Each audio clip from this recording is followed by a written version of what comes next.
What is happening, Cheesecake Nation? It is Super Church Funk, and the day of blasting at you with another This Week in Wrestling. This week, we are going to be starting off with a separate video just for the pay-per-views that were out. Of course, Survivor Series, and to kick it off, NXT TakeOver Toronto. Let's get to it. Ding, ding, ding. Alright, so start things off. We had an amazing entrance for the glorious one, Bobby Roode versus Ty Dillinger. Coming out with his full choir. He had a full fucking choir of fucking teenagers. So it was kind of odd, but... Oh, were they all teenagers? Some of them might have been a little bit older. Most it might depend. I mean, when you hire a choir, it does seem like people that would be in it. Yeah. But anyway, this was a pretty good match, you know. Haven't seen much of Bobby Roode in the WWE, but obviously if you watch TNA... I would say... I didn't mind the match, but at the same time, it was very slow, kind of work the crowd kind of match. Yeah, definitely. You gotta get people get people used to Bobby Roode. Well, I mean, I don't think it was that. I think they were just kind of, you know, juicing the crowd for reaction, because they're both Canadians in Toronto. I think they were just kind of testing the crowd, seeing what was what for. Yeah. Ty Dillinger, super duper over in Canada. Curious to see if that continues going forward in the States. Because usually when somebody gets over somewhere, you get a little bit of a splattering, no matter where you go after that. So we'll see if, like, he's definitely over, but see if he continues being that over. Yeah, the rest of the everywhere. So it was a decent match. Yeah, pardon me. Ugh. Bobby Roode though, going over. Yeah. Saw some people that were kind of surprised. I thought it was the right call. Yeah. I think, you know, you can only do so much more with Samoa Joe versus Nakamura. Yeah. So they're definitely whenever they want to end that one, they definitely need somebody in that next tier below. I think Roode's kind of one of the only people that really fits that mold. Yeah. So I'm curious to see where they're going to go with that. Alright, so Bobby Roode picks up the win. Then we had the final match in the Dusty Rhodes Classic Tag Team Tournament, which was TM61 versus the Authors of Pain, featuring Paul Ellering in a cage. I thought this match was just bad. Yeah, it was not very entertaining. Like, the Authors of Pain botched. Yeah. 3 or 4 times in the match. Yeah, I did notice that. And TM61 didn't put over the size of their opponents at all. No, not at all. So it just kind of became a shitty spot fest of a match. Like this just going on top of the thingy and especially with what was going to follow. So not really worth talking about it. We'll just kind of talk about the finish. Do you think they changed the finish when the Author of Pain botched and launched the fucking chain into the crowd? Yeah, absolutely. Like, probably Razor was supposed to hit him with the chain on the outside, probably, and then Toka would have got the pin. But yeah, so he went for a chain wrap punch and like missed and released the chain, and it went flying at about head level, about 4 deep into the crowd. I didn't hear about anybody getting hurt, so I assume no one did.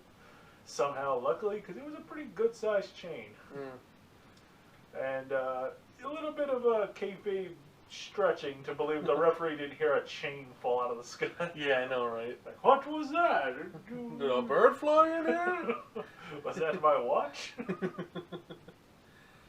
So yeah, not much to talk about. Authors of Pain pick up the trophy with a little, handshake from Trips and Dusty.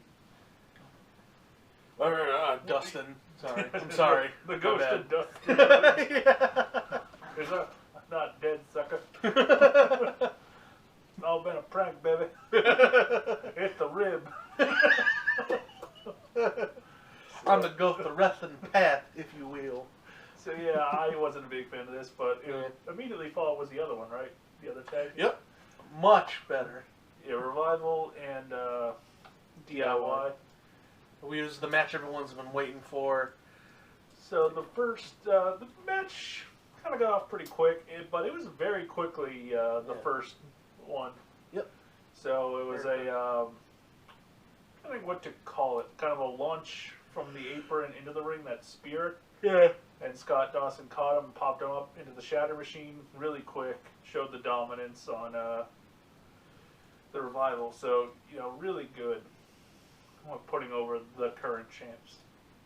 So the second fall would kind of come down to a little bit more of a luck kind of thing. Yeah.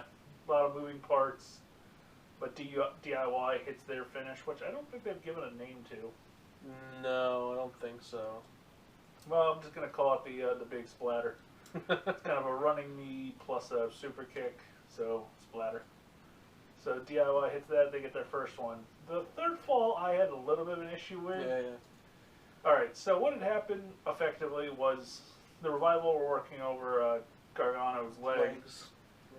Yeah. And the finish was effectively a crossface, but the only way to lock it in, you have to post on your legs. And then you had the other Revival mate, I can't remember which one was in which hold, come in to break it up, and Ciampa got him in a, I don't remember what he got him in, but it was another submission, so you had both DIY guys lock both the Revival guys in submissions.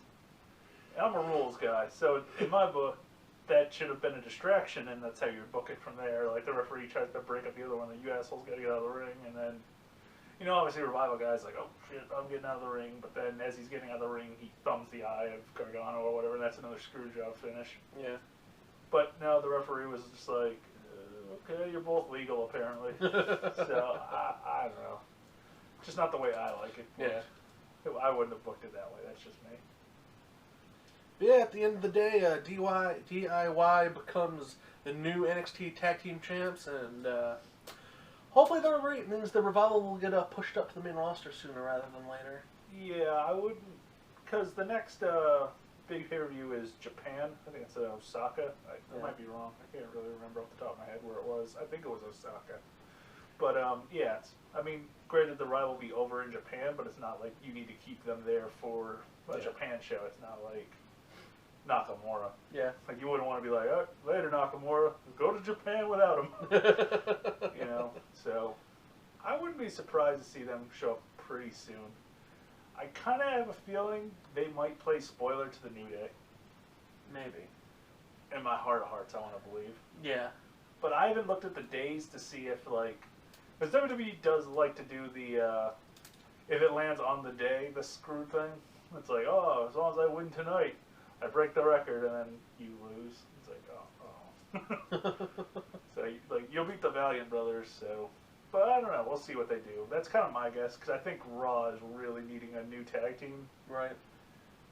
Kind of because they squandered all their others. Yeah. So, like, SmackDown's doing pretty good on tag teams. I think Raw needs it. When we get a singles guy come up, though, I think SmackDown needs it. Yeah, definitely. Just my opinion. And ladies, I could kind of see their way. Yeah. Kind of heard arguments for both. I kind of feel SmackDown just because Raw got the last lady call-up. That's true. In But Bayley, I still so. feel like Raw still needs it more, though. I think Charlotte needs faces, and I think Asuka's going heel, and I think she's the next call-up. Could be. Especially after the next match coming up. Asuka and Mickie James. Heard some people that were a little, like, iffy on Mickey's appearance. I thought she looked good. Oh, yeah. I think a lot of people forgot she just had a kid not too long ago. So she was in, like, phenomenal shape for that.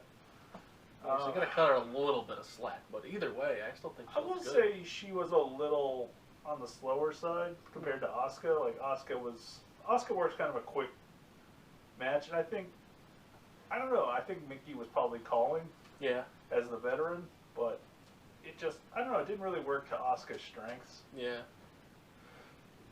I do think the original plan for this match before she got preggers was going to be Trish and Asuka. And, I mean, that would have been a monster match. Yeah. Match in Canada, of all places. Toronto, where Trish is from. So, you know, it's kind of like one of those what-ifs. I mean, it was a very good match. I definitely enjoyed it. Yeah. Definitely very was my match of the night. Of all Absolutely. the matches. I think. definitely. But I just don't think it was as good as it could have possibly been. I think there was just a little bit of hiccups and stuff. They could have kind of cleaned up. That's always kind of like a bummer when like you have a really good match, but at the same time you look back at it, it's like this probably could have been done a little better. I mean, I'm gonna be 100% fair. I'm kind of nitpicking. Like I definitely enjoyed it. Good match. A little biased too. Just, a little biased. But just some things just didn't work quite the way I'd wanted them to. Right. But Asuka went over, so good stuff. Can't complain too much. And Asuka, I still feel like they don't know when they want to pull the trigger on Asuka being a heel, because I feel like they're trying, but the audience is just not picking it up, maybe. Right. Because that was definitely a heel ending. Yeah. That's how a heel goes over. So I don't know. I feel like Asuka is a heel in the booking sense, but I don't think the crowd is accepting her as a heel because she wrestles like a face, but acts like a heel, and I think that's just, as a whole, kind of confusing a lot of the audience. Yeah. So, really good match. Main event time, Joe and Nakamura. Part 2. I think I'm officially on the bandwagon of, I like Joe, I like Nakamura, but I just don't feel like they have the chemistry together. Yeah. Like, they're alright matches, but they're both, like, top-tier talents. Yeah, so when you've seen the other matches that they've had, like, they can do better, but just, like, when together, they just don't, like you said, they just don't synergize well. Yeah, I kind of feel like this is a case of, like,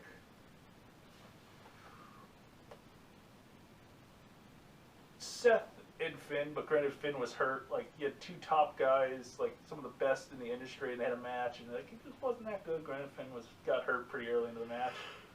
Like, that's what these kind of feel like, where both of them are really good, so it's not like you can be like, oh, that Joe, if only Nakamura had somebody who could work with him. But it's like, I don't know what it is. Like, I don't feel like they mesh well. Yeah, I feel like I kind of agree. I think Joe needs either like a bruiser guy or somebody smaller to work with, and Nakamura, I think, is still kind of adapting a little bit to like the Western style wrestling. Yeah. Like, he's a lot of really stiff strikes, and like his transitions are just kind of weird. Yeah. So I think that's kind of the thing. Like with Sammy, who works a very indie style, it kind of works because you could kind of fill some of those transition spots that are a little goofy with some sort of big super spot, whether it's like the exploder into the turnbuckle or all these other things that he's doing. Like, these kind of things could kind of fill it. So I think, assuming Nakamura goes to the main roster, I think guys like Seth, Kevin are definitely going to be doing good. Yeah. I think the dream match that WWE's probably thinking about of Roman and Nakamura, I just don't know. I think that could be a weird one. Same with I think Cena and Nakamura could be a good match. Oh, absolutely, absolutely. Because I think Cena has enough. Like, Cena could cover most of the transition spots, and Nakamura can kind of work in his like strike game. And I think that's the best of both worlds. So I think they could have a good match. But I think Roman and Nakamura would just be like, it would be brutal, but I don't know how much I would enjoy it. Yeah. Kind of thing. Like, I think Joe and Roman could have a really good match. Oh, absolutely.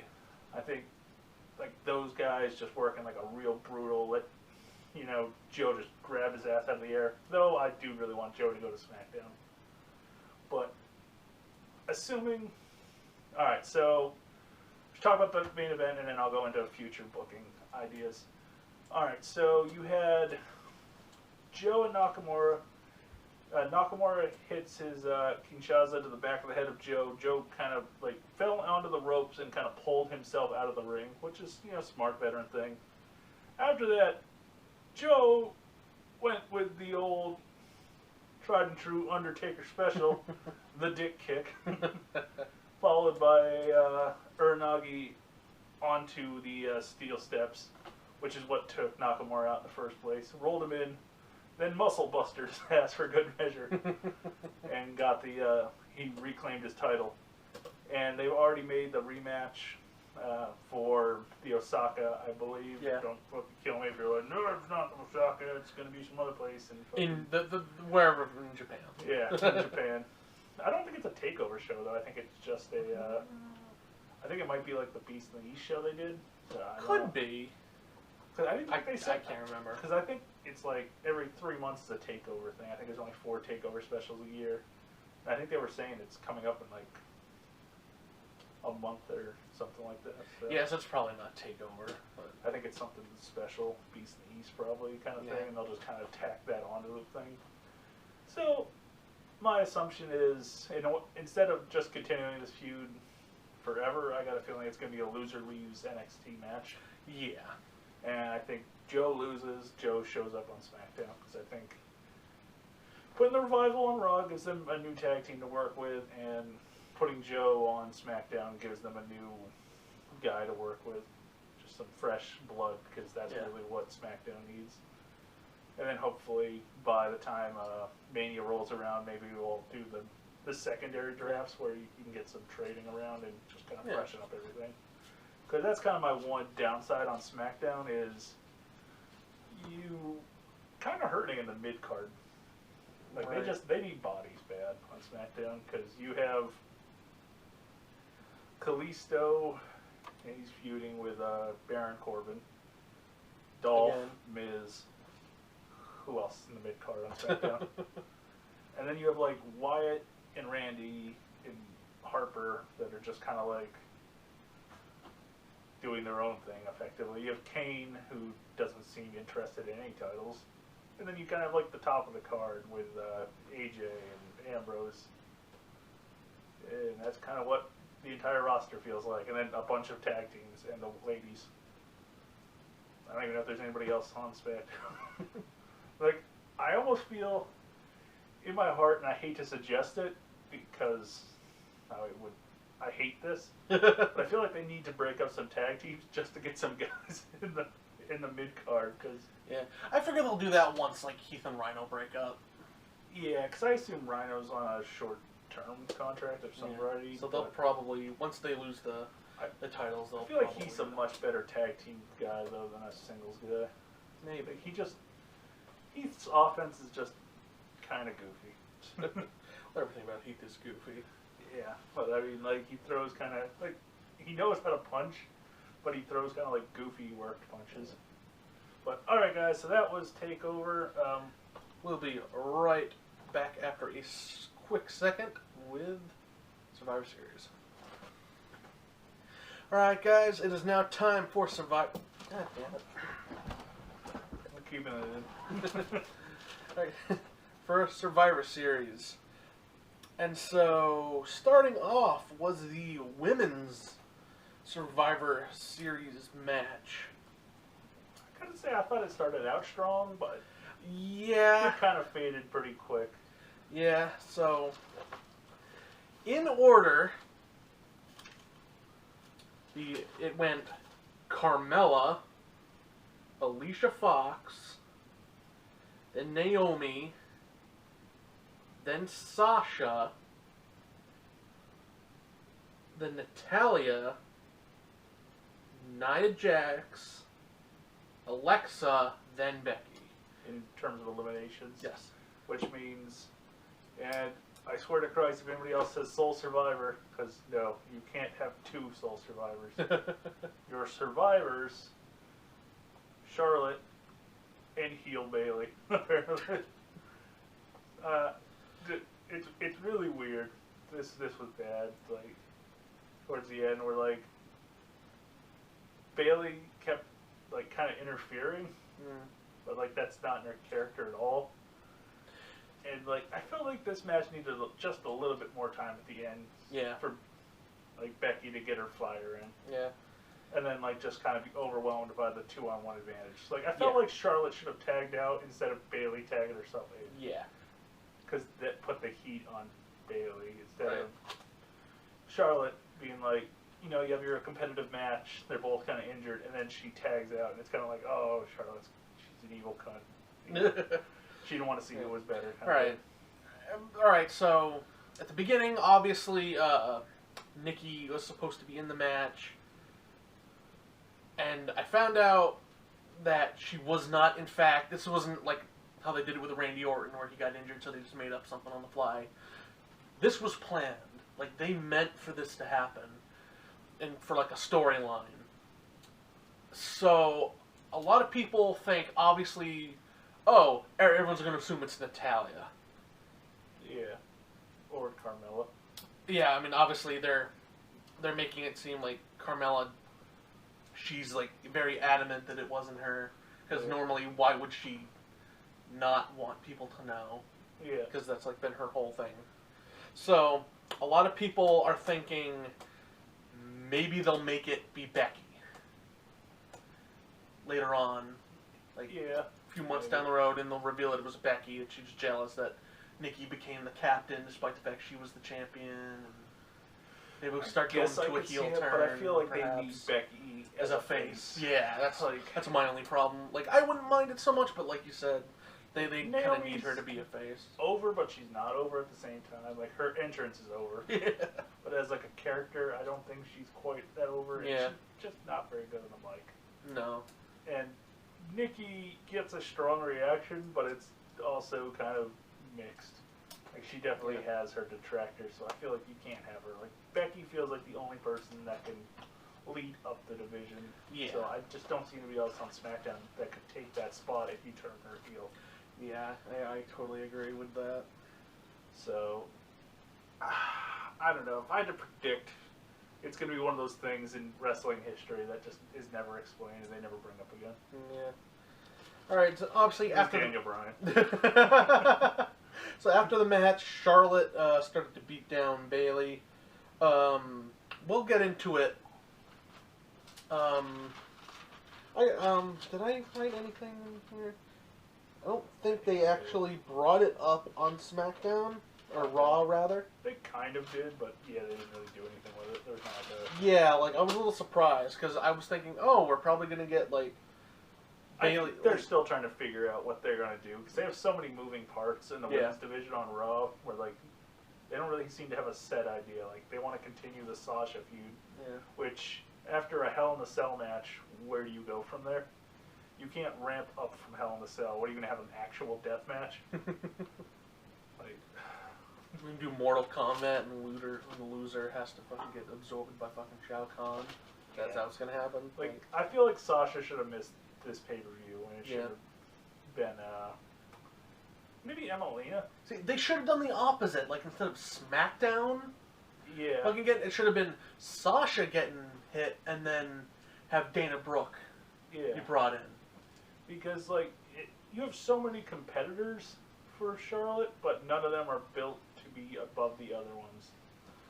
Like they're obviously they want to go with Bayley, but they're not pushing everybody else back, which is a WWE issue of no one is better than anybody else. Yeah, they have fucking Sasha up right there. They make Nia Jax like the monster, so no one's stronger than her. But it's it's Charlotte. Everyone else, Alicia Fox. Like that's the way it's set up right now. Like I feel like Alicia would probably lose to everybody else just to put them over, and that like maybe Dana could be in the Alicia Fox category, where like all the other competitors are like all in the same tier. Yeah. Like no one feels like they're the one that's gonna give Charlotte like the run for her money. Like they all feel the same. Alrighty, so moving on to the Intercontinental Championship match between newly crowned Intercontinental Champion The Miz versus Raw's Sami Zayn.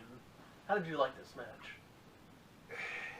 I thought it was okay. That's pretty much all. I'm not a big Sami guy, so it's kind of hard for me to get into this match. It's just kind of like, The Miz is going to do his Miz stuff. I was a little surprised the Spirit Squad didn't do anything. Yeah, they didn't come out, I guess they just didn't want to give them a payday. Whatever. But, at least it was a unique finish. Yeah. It worked, obviously. It's a very Miz finish. Yeah. Still kind of kept the shenanigans going, keeping the belt. But yeah, nothing really too much to really talk about. It wasn't bad, but I'll have a lot more to talk about when we get to Raw on this segment because it went full retard on Raw. Yeah, I don't know what the point of that was, but we'll get there. So yeah, again, not really much to say, but it was a decent match. Nothing to really write home about. So as of right now, Raw has 1 point by winning the Women's Survivor Series, and SmackDown has 1 point. All right, next up is the tag team match. I was a little butthurt by the first elimination. Eliminating Oh. my boys for Breeze. But I bet you were happy about the second one, though. I was. All right, so again, the first elimination as goes was Breezango. Fandango was handing out Ugo tickets to people, and then turned into a Trouble in Paradise, right? Or no, it was the actual New Day finish, wasn't it? Yeah. The big ending DDT. What the hell is it called? The Twilight something. Yeah. Twilight Fart Sparkle or whatever it's called. So yeah, immediately they were eliminated. And then almost immediately. Yeah, the New Day were celebrating kind of together, and Kofi turned into a super kick and got eliminated, eliminating the New Day. Yeah, that was pretty crazy. It was a pretty big shock. Pretty much, I don't think anybody figured that would happen. And then shortly after that came the Hype Bros, followed by the Shining Stars. Yeah. Then American Alpha. Yeah. Then the Club. Mm-hmm. Then Heath and Rhino. Yep. Then Enzo and Cass. And then it came down to Cesaro and Sheamus versus the Usos. who had a really good ending segment to the match. Like, Yeah. this is the way you book a Survivor Series, because all the other little shit finishes, don't even really remember them, because the little end to it really mattered, really solid. Usos showed why they are a two-time Slammy tag team, and Sheamus been kind of showing hey, I'm pretty fucking good. Like, you guys are kind of just randomly dicks to me. Like, granted, he can get in some boring ass storylines. Sheamus can wrestle when he wants to, and Cesaro is just, Cesaro. awesome. So yeah, this was definitely really good. Kind of the opposite of the last match. It's kind of. They went elimination heavy in the beginning, then kind of slowed down for a bit, then went elimination heavy, and then we got a little delicious segment. A little snacky cake, if you will. Yeah, think of a cake. You had a little bit of frosting on the bottom, some nice cake, a little bit of frosting on the next layer, cake, and then you just top it off with some more frosting. That's this match. Good shit. I like this. Whatever the agent was that kind of put this shit together, kudos to you. That was good stuff. Yep. So Raw is now up 2-0 if you count just the Survivor matches, and 2-1 over the course of the night. Oh, there was a pre-show, but nobody gives a shit because they didn't even talk about what the matches were, and they didn't talk about them on Raw or SmackDown, so don't give a fuck. Yeah. I was like, should I watch them? And then I watched Raw and SmackDown, and they never mentioned either of them, so... I think there was a Cruiserweight 6-man or something, and I don't know what the fuck the other one was, so I don't care. Alright, speaking of which, we had Kalisto versus the Brian Kendrick. In the conundrum of matches. Alright, so, breaking kayfabe. You're going to have all the Cruiserweights at the SmackDown tapings, because that's where you're going to do 205 Live. And you have this match set up where you could move all the Cruiserweights to SmackDown, and SmackDown has this major issue of just needing warm bodies, and Raw can't seem to have anything really for the Cruiserweights to do. I feel like there's a very obvious booking strategy here. I mean, I would have had Sammy beat Miz, because he's, the Miz, and he's a dick, and he could have feuded Miz and Dolph easily, with Dolph being like, you're such a joke, you cheated me on the title, and then lost it to Raw, you idiot. And Miz being like, I want to get traded to Raw so I can cash in my rematch clause. And Daniel Bryan being like, cool, we want Cesaro. And Mick being like, no, fuck you. We're not trading Cesaro for Miz. You can get somebody else. But then you would free up all this extra space on SmackDown for these Cruiserweights. Alright, so as the match went on, pretty solid little match between everybody. Kalisto kind of showing, hey, I fucked up last week in my building up of this thing, but he performed well on the pay-per-view. Yeah. That Spanish fly off the apron, holy shit. Brian Kendrick looked like he shit himself a little bit. Like he was just like oh, ow. Well, am I still a wrestler? So, yeah, ended with Corbin hitting his non-finish. He ran over Brian Kendrick and then hit his end of days on Kalisto and then kind of walked out. So the second time in I don't remember how many years, you had a person that was just taken out of a Survivor Series match because of injury show up at Survivor Series and not be injured. How do? Last one was Jack Swagger, if people are wondering. Oh, yeah. Jack Swagger was pulled off of Team Authority. Or no, it was, yeah. I can't remember if he was a face or a heel actually now. I think he was on, actually I think he was on Team Cena, if I remember correctly. So yeah, it's just weird. So final match of the night. So Raw up 3-1. But it's not the final. There's another match after the thing. The Fantasy Warfare. Oh, yeah. Alright, so the men's. Oh, yeah, I didn't even bother writing that down. We'll have story time with me. I'll tell you my experience with the match. Alright, so the men's match. Long as fuck. And Shane McMahon didn't put over anybody. No. He's like, Roman Reigns. I'm not putting you over. Seth Rollins, like, multi-time champion. Not putting you over. Current world champion, Kevin Owens. I'm not selling that shit. Like, the only person he sold for was Chris Jericho, and Jericho was the, like... Or this is Braun Strowman who's getting the shit pushed in by him. I don't even think he sold for him so much as Braun was just murdering him. Braun was the star of this match. Yeah. And once he left, I just kind of went like, oh. Alright, so it's kind of hard to talk about this match without breaking it into, like, digestible bits. So at the beginning of the match, I call the Braun Strowman era, where he just kind of, like, he had a lot of little, like, teaser things, Seth and AJ, but then it wasn't really anything, and then, like, oh, the Shield, but not really, and then, oh, why is it not really, and, like, I don't know, it was just kind of a lot of, like, touchy-feely, dumb shit. So Braun came in, and Braun murdered the shit out of everybody. Bray came in, and he's like, you were for me, man, we were a tag team. I am not your enemy. He is your enemy. Chris is like, no, I'm not his enemy. He's like, I'm his captain. And then he picks up both of them, and then he just kind of shoves Jericho out of the way and fucking choke slams Bray. That was kind of funny. So, was Braun the first elimination?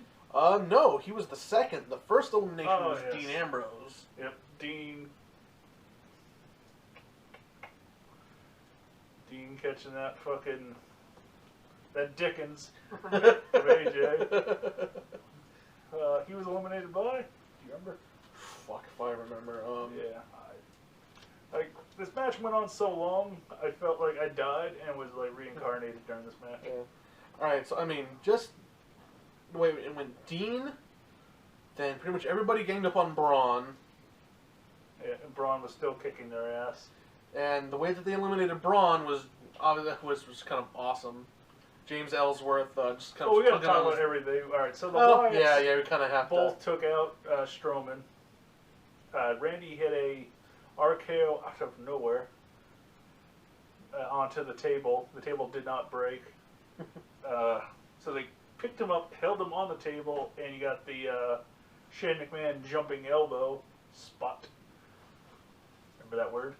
So you did that thing, and then as, like, the ref was apparently remembered he had a job to do, he just randomly started counting, and, like, Shane was thrown into the ring, and Braun got to his feet and was walking back in, and apparently was stopped by Ellsworth.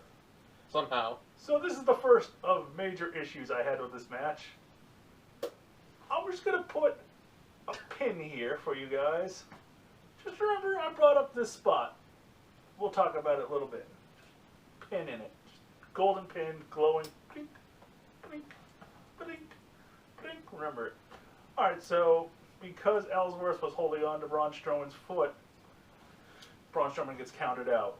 So, whatever. Braun Strowman's like angry. Ellsworth is like, fuck this shit, I'm out. But then trips. So Braun Strowman throws his ass through 2 tables off the stage. So Ellsworth is dead for one night only. And Strowman leaves. Next elimination was... Oh, it was Kevin Owens via... Alright, so, pin. Alright, so the referee saw Jimmy holding the leg after a table spot. Kevin grabbed a clipboard and hit on his opponent, and it was a DQ. How is there a DQ in this match that already had a table spot and interference on the outside?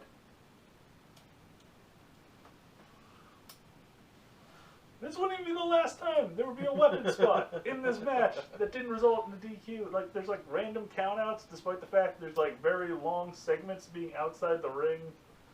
Like, they gave no respect to the referee. Rules, man. Yeah. So immediately afterwards, Chris Jericho gets eliminated because he's picking up all the papers. Yeah, not paying attention, gets a roll-up pin for his trouble. Yeah. Then goes Shane McMahon, who I can't even remember. And then we get the little mini Shield reunion when Dean comes back to eliminate AJ. And apparently, on SmackDown, no one seemed to really care about this. I mean, they tried to throw Dean out of the building, but we'll get to that. But he didn't seem to care. Yeah. Like, Shane McMahon died in the match and had to be resurrected for SmackDown. Shane went coast to coast. That's why they brought back The Undertaker. Got Roman. The Undertaker used his lightning to revive him in the back, I assume. I also like how Undertaker last week was like, I'm back, and you lose, you deal with me, but I won't be there. Fuck that shit. Well, technically they didn't lose, so. What, you saying he was like in the back and he was just waiting to come out and lightning bolt somebody? Like, why wasn't fucking Undertaker pissed off at Dean Ambrose? I don't know. Some continuity would help, guys. Alright, so yeah, so Roman spears Shane, murdering him. Had to be revived. Oh yeah, he had like a pretty nasty concussion too. Yeah, he'd be revived with Undertaker lightning and dead man powers, I guess. So now it was 3 on 2, but then Dean comes out and inserts his fucking dick into this match. You get the Shield triple power bomb. Another spot that should have been a DQ. But even before that, you had the Shield guys assaulting the security, which is also a DQ. So both of them should have been eliminated by DQ, making it 3 on 1. Why was it not a DQ for someone who's not in the match to assault AJ Styles, but being hit with a clipboard is? Alright, so... Then after AJ, Seth got eliminated. Via the Sister Abigail, I want to say? Yes. So no. Was it an RKO? I think it was an RKO. It was something. Oh yeah, he went for the Frog Splash, right? Yeah. Frog Splash RKO, so yeah, cool shit. So now it's the Wyatts, who can never win a pay-per-view, versus Roman, who can never lose a feud. So everybody was pretty much like, oh, fuck my life. And then Luke Harper showed up, and he's just like, oh, remember me, I'm here. Apparently I can interfere and not get disqualified, right? But like the referee was like, I better not look at this. Despite the fact he was staring directly at Ambrose when Ambrose interfered, but I don't know. Yeah. So something pretty cool happened. So Roman goes to spear Bray. Randy pushes Bray out of the way, takes the bullet, and then Roman gets Sister Abigail'd, and SmackDown wins the match. So they won one Survivor match, making it 2-3. And we go on to the only Raw segment and story time with Dave. So I'm sitting there, like after that match, I'm just kind of like, do I just shut off my PlayStation? I don't really give a shit about this match. Like, there's only like 10 minutes left in the pay-per-view, and like they're doing the entrances and shit. I'm like, you know, I'm gonna go take a piss, maybe get something to drink, and I'll come back and enjoy this match.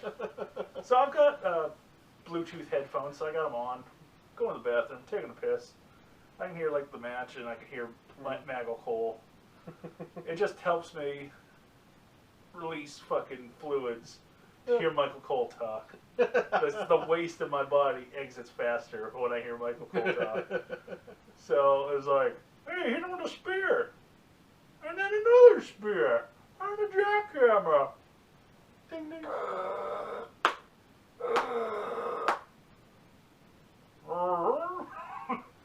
What? Oh my god! Goldberg wins! I'm just like, way to ruin my piss.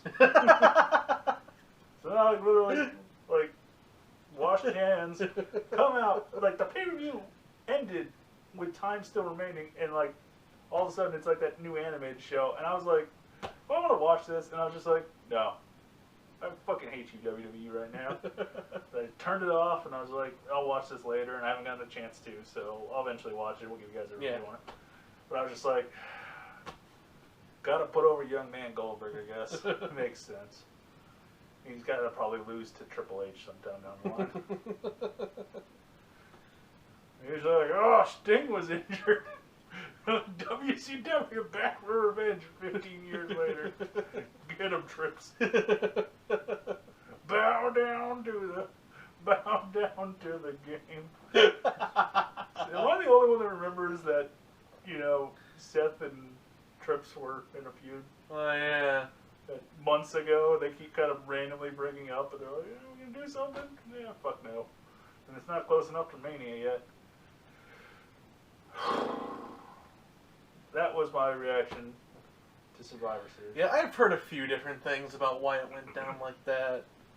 I for how long it went down, I think I read something about, like, he hurt his shoulder or something. Well, alright, let's be 100% fair.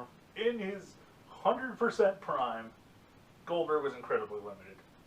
He was like a punch kick guy. Like, his very first segment being back with Rusev, he botched holding on to Rusev. Don't even know that's a thing. He botched standing. So he hit his 2 moves and got the fuck out of there. It's the best they could hope for, and they put over the young man.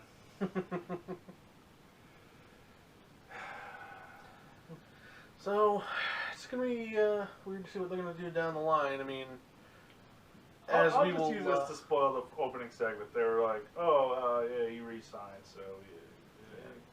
So he's probably going to be at Mania. He's probably going to work Rumble and then work Mania. Right. But we will get into that once we get into the regular This Week in Wrestling. So, make sure to watch that. We'll put a link in the description below so you guys can go straight to that from here. So, let us know what you guys think. We would love to hear your thoughts about, you know, TakeOver and Survivor Series and shit going forward. Roadcock and fucking TLC. Specifically, like, what do you guys think about, you know, Lesnar versus Goldberg? Like, how do you think that should have gone down? And keep in mind, next week is TLC. Right. So, what matches are on that card? No one knows. No one cares. Dean and AJ and Nikki and Carmella? Like I said, I think that's it. I think that's all they've gotten. That's evolved. Kalisto and oh yeah, Kalisto and Corbin. A chairs match. Ooh. Ooh. And we assume some sort of tag title match, but they haven't said anything because fuck you. That's why. Boy, the show. So yeah, I think we're gonna see this this upcoming SmackDown. Who's gonna go for Heath and Ryan? It's either gonna be American Alpha or it's gonna be the Wyatts. It's either one of those guys. So, but we'll get into that, guys. All right, We'll check you guys next time. Okay. Adios. Oh, she real quick. I'm gonna smack Maryland again. She gave me some nuggets. God, look like a nugget.